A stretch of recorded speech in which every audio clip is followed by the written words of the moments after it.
So we are here with certified CPA Derick Brown talking about his fabulous book, The Real Estate Investor's Handbook, which we're breaking into different chapters because it's fascinating, it's practical, and it's so good.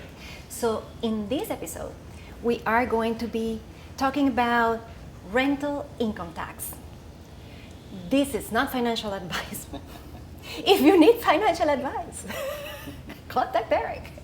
And by the way, we're only going to talk about rental income tax because other income taxes, that is a world of its own. If you need that, or your lawyer, whatever you want.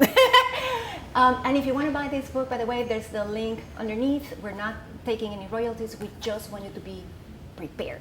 Especially if you're thinking about buying investment property in Panama, it can serve you to back up your residency visa. There's so much stuff you can do, but let's do it well. Let's have the guides and the resources with us.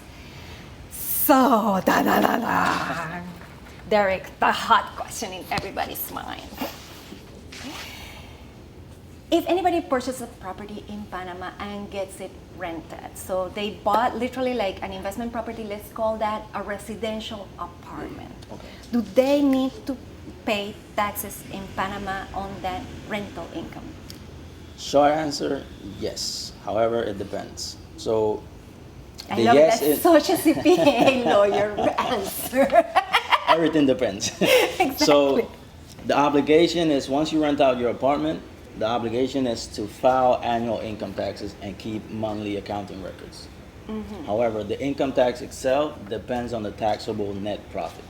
So, what's your total annual rental income, less all your deductible costs and expenses. If you have a profit left, depending on the profit, then you will have to pay income tax. And that is both whether we own it personally or as a corporation, right? Yes. You have to keep accounting records no matter what. Yes, that is correct. Also, on top of accounting records, you have to also keep supporting documents. So, regarding the costs and expenses, in Panama legally, if you have expenses without a valid invoice or fiscal invoice or an electronic invoice, legally you cannot deduct that expense. So it is important not only to keep accounting records, and in Panama, the supporting document that's valid for the tax administration is not the transfer or the payment. It's the actual invoice, whether you pay it or not. So that's the valid document. Okay, so several questions around that topic. Let's say I make a lease, and usually, I mean, the typical lease here is 6 months to 12 months. Let's go for the 12 months, which is the classic long-term lease. In Panama is a 12 months. There are different things here. Number one, there's a tax called ITBMS, and there's a confusion about whether we should add it or not to the lease. So what's your stance on that? Okay, so ITBMS is basically sales tax or value-added tax, VAT. And in Panama, for goods and services, is 7%. So for residential properties, so if you rent out an apartment for somebody to live in, that rental income is exempt from ITBMS. So as long as it's a long-term contract, for tax purposes, long-term contracts are over 6 months. Mm-hmm. So as long as it's a long-term contract, then that rental income is exempt from charging ITBMS. Okay, so if it's less than 6 months, you do have to charge it. If it's less than 6 months, even if it's residential, if your gross rental income is equal or above $36,000 per year, then yes, you do have to charge. And for an owner of an apartment, accounting-wise, what you're saying is now you need to actually invoice every month. That is correct. So as of January 2nd, 2023, in Panama, it was common that when you rent out an apartment or a house or whatever, the owner issued a handwritten receipt from a booklet. Exactly. As of January 2nd, 2023, that is phased out. That no longer exists. That is no longer valid. So there was a new regulation that says that every property owner, whether you rent out your apartment under a third party or you do it yourself, you have to issue electronic invoices to document your rental income. Even if the person that's living in the apartment does not request it, you have the obligation to issue it. Now, electronic invoices. This does not apply. Excel from your computer with like your name and you yourself putting like the number. It's like apartment rental, 1 month. Right. Like, no, that's not what we mean. It's not like a QuickBooks stuff. It's an actual system that comes from the DGI, right? Yes, that is Right. correct. That is correct. So I'm glad you touched on that because that's a big misconception. A lot of people think electronic means I just do it on my computer. That is not the case. So in Panama, there are two different systems. So there's a free system enabled by the DGI, which is, they recently just changed it because it used to be if you issue less than 200 invoices per month. Now they made it bigger up until 500 invoices per month. So if you're a company or a corporate or a personal, a private person that issues less than 500 invoices per month and your annual gross revenue is below $1 million, then you can use a free system. Okay. There's also a paid version that is, you can only be used through authorized vendors. At the time, there are about a couple dozen vendors that are authorized. There's an official list by the government of who those vendors are. And basically, it's the same system, it's just this one is paid. The benefit with the paid, this is for obviously for bigger companies, but even smaller companies can use it. But with the benefit is that with the paid version, you can modify it based on your invoicing or accounting system, and you can add your logo on it. Okay. With the free version from the government, there's no modification. You just get you're complying with the regulations, but you cannot add your logo or you cannot change the design of the invoice. Okay. All right. And then basically, sorry to cut you off. Basically, once you issue an invoice, an electronic invoice, the government, the tax authority automatically gets a copy of that invoice. I'm assuming that's what they made it. And I'm also assuming that the system is only in Spanish. Yes. If you want to learn Spanish, go to DGI. Yeah. All right, hot topic, Airbnb, short-term rentals. You know, this thing is like everyone is doing it. Yeah. Should a property owner of Airbnb be thinking about all of this stuff, and what else? Is there like a tourism tax? Is there anything there that I'm not seeing?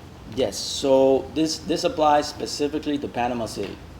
If you own an apartment in Panama City, because Panama City has a law where the minimum stay is of 45 days.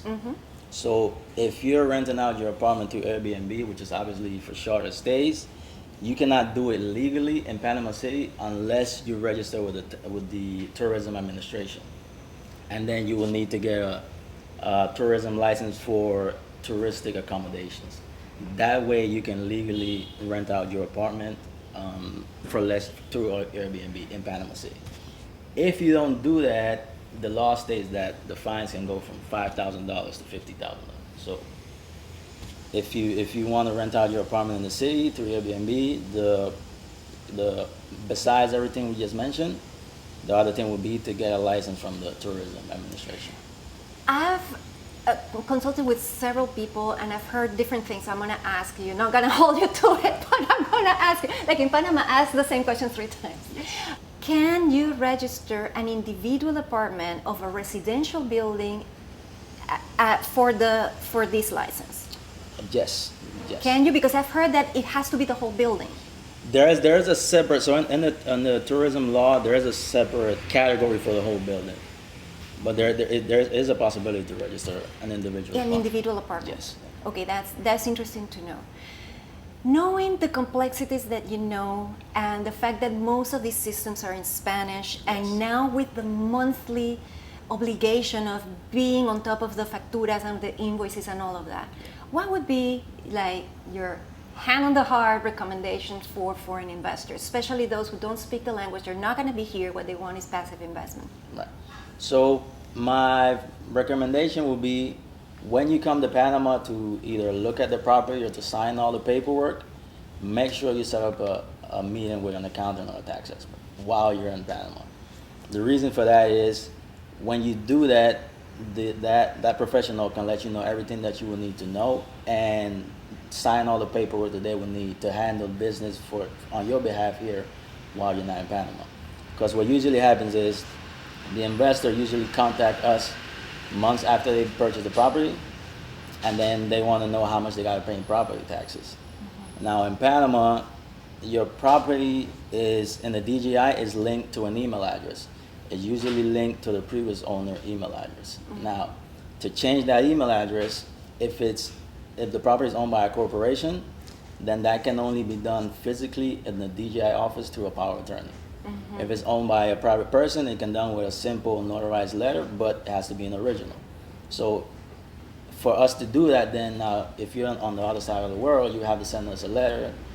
Notarize it and the whole thing. So it's best to get that done while you're in Panama, and then you can make sure that while you're outside, you have somebody in Panama taking care of all your needs. And I think everybody who has ever dealt with taxes knows that the devil is on the details. Yes. And I think that's the main message of this series.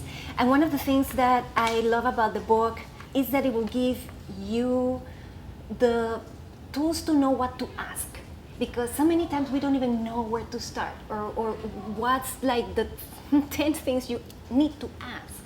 So get it, read it, and then meet with your lawyer, and then meet with your CPA. We always say that in order to buy in Panama, you need a structure, and your structure normally is your bank account and your lawyer. So as per this series, I'm adding the CPA because it will be critical for you to live a happy life with your investment.